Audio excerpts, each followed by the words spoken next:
Father, there is nothing in this world that I hold more precious than the people and the place I am lifting before you in this prayer.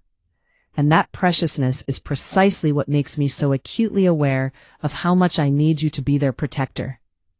I can lock the doors. I can take reasonable precautions. I can be careful and thoughtful and present. But there are dimensions of danger and vulnerability that exist beyond the reach of anything I am capable of doing, threats that I cannot anticipate, and moments of risk that occur when I am not watching and cannot intervene. That awareness, the awareness of my own limitation as a protector of the people and the place I love most, is what drives me to you tonight, not as a last resort, but as a first and primary trust. I am placing this home and every person in it beneath your protection, and I am asking you to cover what I cannot reach, guard what I cannot see, and keep safe what I love too much to lose. Cover this house, Father, every room, every corner, every threshold and window and wall, with a divine protection that is as real and as present as the structure itself. Let the atmosphere of this home be marked by your presence in a way that is tangible to everyone who enters it. Let peace be the first thing that settles over a person when they walk through our door, not because our lives are without difficulty or our circumstances are without challenge, but because something genuine and sacred dwells here that transcends the ordinary. Guard every entrance against anything that carries harm, darkness, or destruction. Let nothing that does not belong here find welcome within these walls. Consecrate this space as a place that belongs to you, a household that has been deliberately and prayerfully placed under your authority. And let that consecration be as real in the unseen dimensions as it is in my intention as I pray it.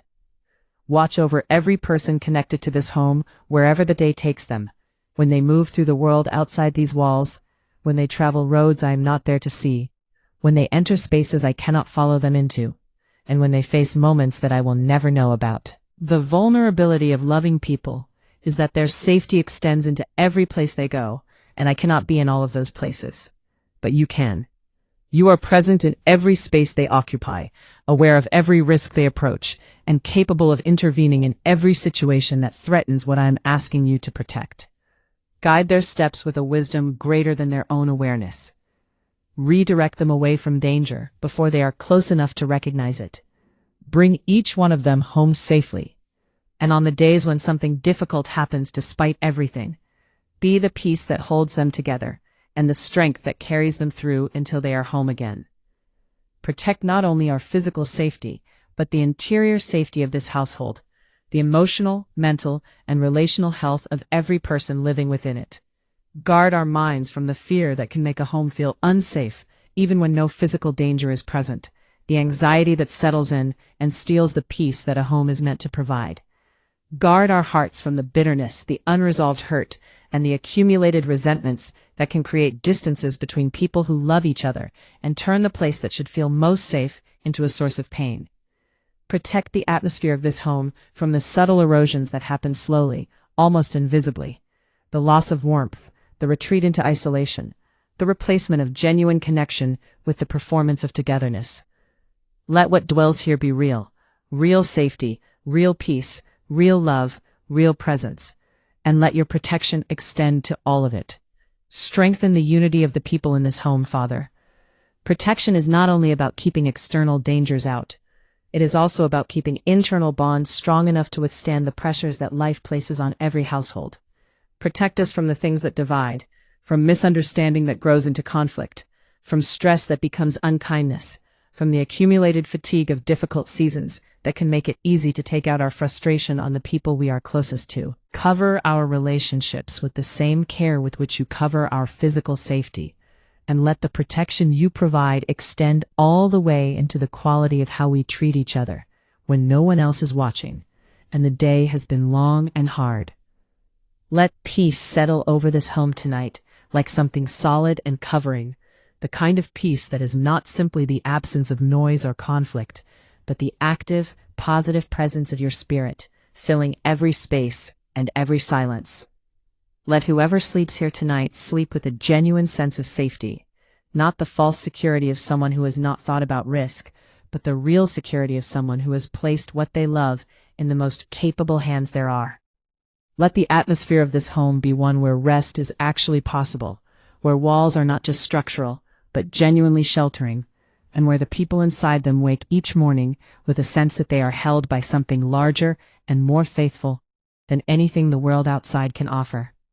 Remove every fear that has been making this home feel less safe than it is, every anxious thought about what could happen, every worst-case scenario that plays on repeat in the unguarded moments, every dread about the vulnerabilities of the people I love that follows me through the day and into the night.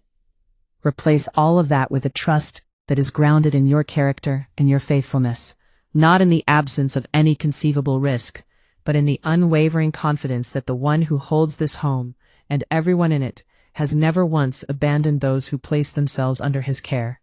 Let that confidence be what defines the atmosphere here, rather than the fear, and let the peace that comes from trusting you be more real and more present than any threat that tries to disturb it.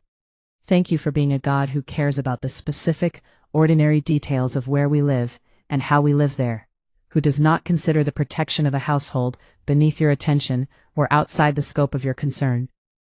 Thank you for the truth that this home is not unguarded, that the people in it are not unprotected, and that the love I feel for them is shared by a God whose love is infinitely greater and whose capacity to protect is infinitely more complete than mine. I place this home, these people, and every moment between now and morning into your hands completely and without reservation. Safe under God, that is not just a prayer for tonight. It is the declaration of a household that has chosen, deliberately and gratefully, to live under your covering. Amen.